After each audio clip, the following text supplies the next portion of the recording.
Hey folks, welcome back to Everyday South Texan.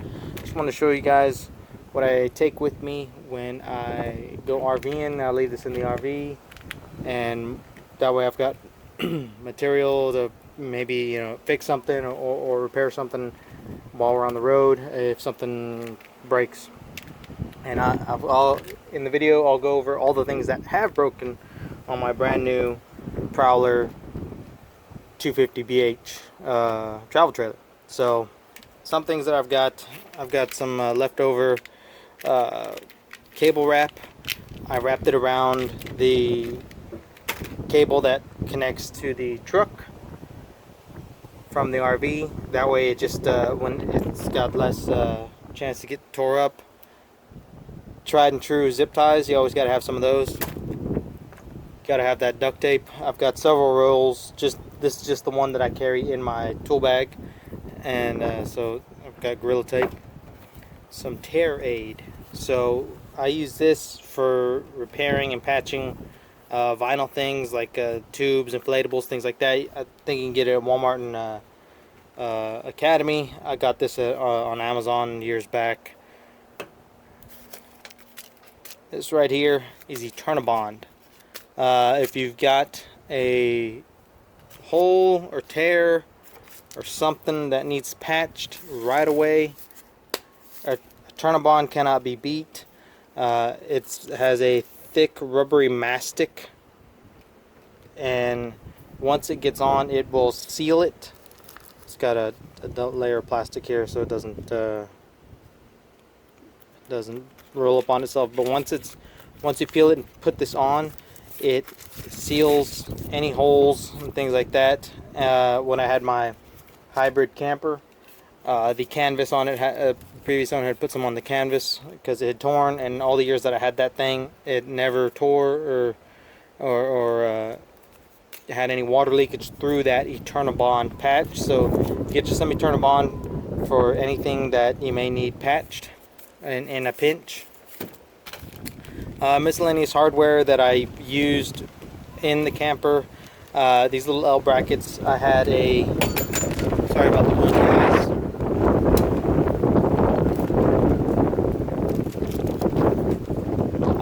The booth in my camper fell apart because all they used staples. My daughter leaned back on the seat and it just came apart. So I used these L brackets to reinforce everything and straighten everything up.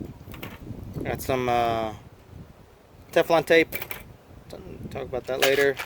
Assortment of wood screws. These here are the magnetic latches.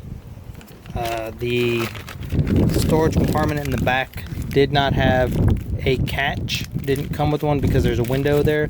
So I bought these magnetic latches or magnetic catches on Amazon. Work really well. You just put them up there and seal around it. So that's why I've got extra of these. If I plan on putting them in the storage compartments in the front, I will replace those with these. Got some stakes for a canopy or whatever. I just throw those in there. A little organizer. So I've got an assortment of things in here. I've got some screws, gaskets, drill bits, drill chuck.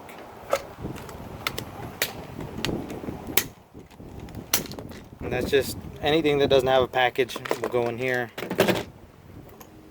Got this flip socket here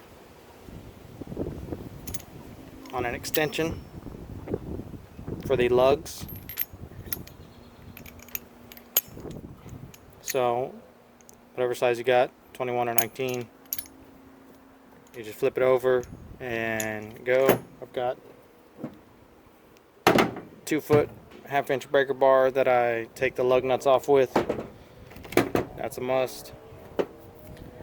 Got some non-leveling, non-sag, non-leveling lap sealant. This is white. This is for anything on the horizontal sections of the trailer that you need to seal up if you put any holes in it. So this is what that's for. I do have some self-leveling for the roof in case there's any damages, but I don't have that here with me. Caulking gun.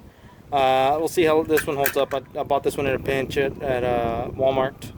The last one I had was from Home Depot, and when I went to use the cutter here in the handle, it's the whole handle bent. So we'll see how that one holds up. So new additions are the water heater thermal cutout fuses. So you can buy these relatively cheap. I think I paid like 10 bucks for these, and you get 4 of them, and you can bypass it also with this brown wire. And so this is for the thermal fuse inside the water heater housing. So if one of those goes out, you don't have one, or you don't have a piece of wire to jumper it with, you're not going to have hot water electrically or through the furnace, I believe. I may be wrong on the electric side.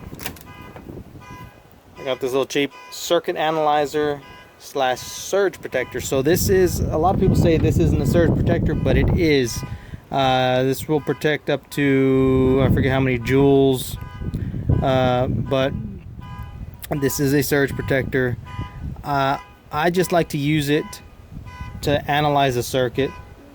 You plug it in, the lights light up, you look down here and you see if it lights up like this with the yellow and on the outside, and then you got the correct wiring, then you're good to go. I unplug it and plug my power in. I don't like having too many things. In the electrical world, the more connections means more points of failure, so I just plug straight into the pedestal. Some Plumbers Putty. I've got a small leak in the kitchen sink, and I believe it's coming from the basket. I'm going to take the basket off, put some more putty, clean it up, and reinstall it. So I have a project that I'm working on where the water heater drain plug is wore out, and I needed a socket that would fit it. I didn't have one, so also in a pinch went to Walmart. I got this half-inch drive 22-piece set. Why half-inch? Because why not? You know, 3/8 would have worked, but might as well have a more torque. So that's why I went with the half-inch instead of just 3/8. Plus this one had more sockets with it. So I bought these on Amazon. We're gonna see how they work out. These are water heater drain plugs. So Atwood water heaters and aluminum water tanks do not require an anode rod. Other water heater tanks do, and that pulls all of the calcium buildup and hard water to that rod, and then you replace that rod once a year or when it wears out, and it will keep your steel tank from rusting. But my tank is aluminum. All aluminum tanks do not have them, and so yeah. But I have my drain plug is leaking, so I bought some new ones to replace it, and we'll pressurize the system when we do that. Last, I bought an upgraded safety chain. This is for the breakaway. I hated mine that's on there. It is it works, but it is so long. I have to wrap it around the safety chains, and it just becomes real cumbersome. So I got something that's bungee that I can take on and off. I won't leave this on there permanently. I will put another carabiner on the front on this side here.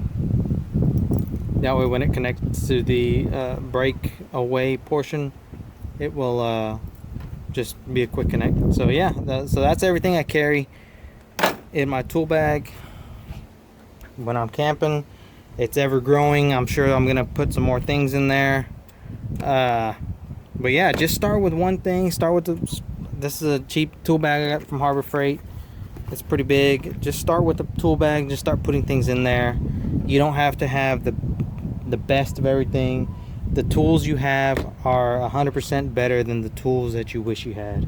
So just go from there, and yeah, later.